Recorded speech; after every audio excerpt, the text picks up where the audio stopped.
ఇక మెట్రో ప్రాజెక్టుకు ఐఆర్ఎఫ్సి రుణం ఆగిన నేపథ్యంలో సాయంత్రం ఢిల్లీలో రైల్వే మంత్రి అశ్విని వైష్ణవ్ను కలవనున్నారు తెలంగాణ ముఖ్యమంత్రి రేవంత్ రెడ్డి. కేంద్ర మంత్రి కిషన్ రెడ్డితో కలిసి రైల్వే మంత్రితో సమావేశం కానున్నారు. హైదరాబాద్ మెట్రో పెండింగ్ అంశాలకు సంబంధించి ఇటీవల కేంద్ర మంత్రి కిషన్ రెడ్డికి లేఖ రాశారు సీఎం రేవంత్. ఇక రైల్వే మంత్రితో భేటీ ఏర్పాటు చేయాలని కోరారు. 22, 23వ తేదీల్లో తాను ఢిల్లీలో ఉంటానని, ఇద్దరూ కలిసి రైల్వే మంత్రిని కలుద్దామని ప్రతిపాదించారు. మెట్రో ఫేజ్ 2కు సంబంధించిన ఒప్పందాల పత్రాలతో తాను సమావేశానికి వస్తానని లేఖలో వెల్లడించారు. ఇక ఈ క్రమంలోనే ఇద్దరూ కలిసి సాయంత్రం రైల్వే మంత్రితో భేటీ కానుండడం చర్చనీయాంశంగా మారింది. ఇక ఇదే అంశానికి సంబంధించి మరిన్ని అప్డేట్స్ మా కరెస్పాండెంట్ వెంకటేష్ అందిస్తారు. వెంకటేష్, చెప్పండి. సాయంత్రం కేంద్ర మంత్రిని సీఎం రేవంత్ రెడ్డి అలాగే కిషన్ రెడ్డి కలవనున్న నేపథ్యంలో అంటే మెట్రో ప్రాజెక్ట్ సంబంధించి కొన్ని అనుమతుల కోసం వెళ్ళినట్లుగా తెలుస్తోంది. అప్డేట్స్ ఏంటి?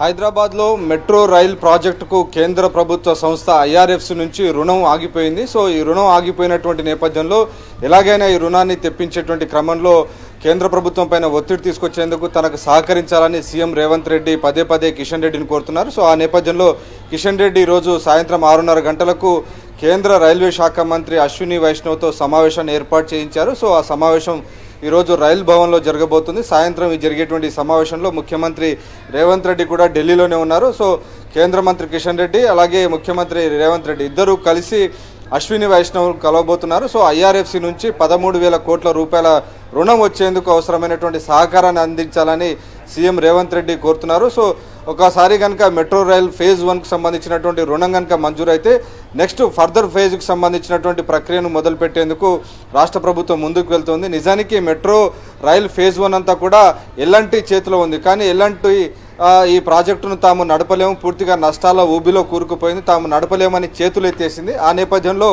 రాష్ట్ర ప్రభుత్వమే ఎల్ఎన్టీకి సంబంధించినటువంటి మెట్రో రైల్ ప్రాజెక్టును నడపాలని నిర్ణయం తీసుకుంది. కానీ దాన్ని నడపాలంటే ఎల్ఎన్టీకి దాదాపు 13,000 కోట్ల రూపాయలు రాష్ట్ర ప్రభుత్వం చెల్లించాల్సి ఉంది. సో ఇప్పటికిప్పుడు రాష్ట్ర ప్రభుత్వం దగ్గర అంత డబ్బు లేదు. కాబట్టి కేంద్ర ప్రభుత్వం సంస్థ ఐఆర్ఎఫ్సి నుంచి అప్పు ఇప్పించాలని విజ్ఞప్తి చేసిన నేపథ్యంలో కేంద్ర ప్రభుత్వం ఐఆర్ఎఫ్సి నుంచి రాష్ట్రానికి అప్పు ఇప్పిస్తుంది. అయితే వచ్చేటువంటి 13,000 కోట్ల రూపాయలను ఎలా తిరిగి చెల్లిస్తారో దానికి సంబంధించినటువంటి అంశంలో క్లారిటీ మిస్ అయింది. సో కేవలం రాష్ట్ర ప్రభుత్వం నడుపుతున్నటువంటి ఈ మెట్రో ప్రాజెక్టు నుంచి వచ్చేటువంటి ఆదాయం ఏదైతే ఉందో టికెట్ల ద్వారా కానీ అలాగే యాడ్స్ ద్వారా వచ్చేటువంటి రెవెన్యూకి సంబంధించినటువంటి మొత్తాన్ని ఈ ప్రాజెక్టుకు సంబంధించినటువంటి రుణానికి చెల్లిస్తే దాన్ని ఆపరేషన్ మెయింటెనెన్స్ ఎలా చెల్లిస్తారనేది ప్రధానంగా కేంద్ర ప్రభుత్వం ప్రశ్నిస్తుంది. సో మెట్రో రైల్ ప్రాజెక్టు నడిస్తేనే దానికి సంబంధించిన టికెట్లు కానీ ఆదాయం వచ్చేటువంటి అవకాశం ఉంటుంది. కానీ ఆపరేషన్ అక్కడ పనిచేసేటువంటి ఉద్యోగులకు జీతాలు కానీ ఆపరేషన్కి సంబంధించి ఎలక్ట్రిసిటీ కానీ పెట్రోల్ డీజిల్ వీటికి సంబంధించినటువంటి వ్యయానికి సంబంధించి ఎలా సమకూర్చుకుంటారు, ఆపరేషన్ మెయింటెనెన్స్ ఎలా చేస్తారన్నటువంటి కేంద్ర ప్రభుత్వం వేసినటువంటి ప్రశ్నకు రాష్ట్ర ప్రభుత్వం నుంచి సరైనటువంటి క్లారిటీ రాలేదు. దాని కారణంగానే పూర్తిగా ఈ రుణ ప్రక్రియ ఆగిపోయింది అనేది మనకు కేంద్ర ప్రభుత్వం నుంచి వస్తున్నటువంటి సమాచారం. సో ఆ నేపథ్యంలోనే ఈరోజు ముఖ్యమంత్రి రేవంత్ రెడ్డి స్వయంగా కేంద్ర మంత్రి కిషన్ రెడ్డితో కలిసి ఈరోజు మెట్రోకి సంబంధించినటువంటి అంశంపైన కీలక సమావేశాన్ని నిర్వహిస్తున్నారు.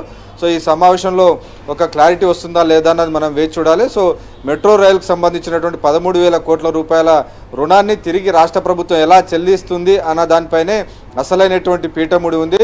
ఈ 13,000 కోట్ల చెల్లింపులో ఆపరేషన్ అండ్ మెయింటెనెన్స్ కొంత, అలాగే రుణ వాయిదాకు సంబంధించి ఇన్స్టాల్మెంట్కి సంబంధించినటువంటి విషయంలో రాష్ట్ర ప్రభుత్వం క్లారిటీ ఇస్తేనే ప్రభుత్వం 13,000 కోట్ల రూపాయల రుణం ఇప్పించే అవకాశం ఉంది. ఆ తర్వాత మెట్రో ఫేజ్ 2 122 కిలోమీటర్ల పరిధిలో 40,000 కోట్లతో సెకండ్ ఫేజ్ కూడా సీఎం ప్రతిపాదిస్తున్నటువంటి నేపథ్యంలో ముందుగా ఫేజ్ 1 క్లారిటీ రావాల్సి ఉంది. దాని తర్వాతనే ఫేజ్ 2కి కేంద్ర ప్రభుత్వం ముందడుగు వేస్తుంది. Right, thank you Venkatesh. మరిన్ని అప్డేట్స్ కోసం ఛానల్ ను సబ్స్క్రైబ్ చేయండి. నోటిఫికేషన్స్ కోసం బెల్ ఐకాన్ పై క్లిక్ చేయండి.